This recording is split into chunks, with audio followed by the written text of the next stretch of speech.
was really clear when I first launched that this isn't some vendetta against Jan Schakowsky. I mean, she has been one of the most progressive members of Congress. She stood against the Iraq War as a member of Congress when it was happening, which not a lot of people did. And it wasn't, popular in the fury of, 2001 to 2007 of, growing up as an Arab kid in Texas. That's like we were all in on it, because that's what you do. And my grandmother, who was a straight up Texas GOP operative, hated Jan Schakowsky, which is an endorsement of her character, frankly.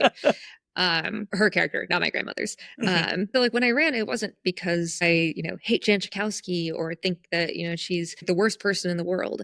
It's because I think, once again, we need people in Congress who are both technologically not just literate, but like adept, like natives. And we need people in Congress that understand their right. And we don't have a lot of that, especially in the Democratic Party. And also because I think that we need to redefine how we look at primaries. This district has only been represented basically by two people since 1948. There were 2 years where Sidney Yates had run for Senate, that someone took over his position. But besides that, it's been two people. And there hasn't been a competitive primary in this district since Jan Schakowsky first won in 1998, which was 5 months before I was born. And I don't think that's necessarily good. Even when people are doing their jobs, I think that primaries should be competitive. I think running for office should be more accessible because it makes everyone bring their A game. They have to continually prove that they're the best candidate. Like, just because you win once does not mean you're entitled to it. And that's not what I'm saying about Jan Schakowsky, but this is where I planned to live for the foreseeable future. Like, Ben and I moved to Chicago on pretty short notice when the Onion deal went through, and we looked at neighborhoods we liked. And I mean, anyone that's been in Rogers Park or Edgewater, like, it's a lovely place to live, and that's where we built a community. So I wanted to run in this district for that reason. And I think if we just look at primaries rather as like an affront to the party or criticism of the party as you're trying to make it better,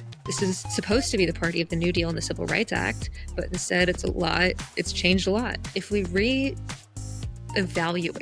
how we look at competition and at primaries, I think we'd have a much healthier political system.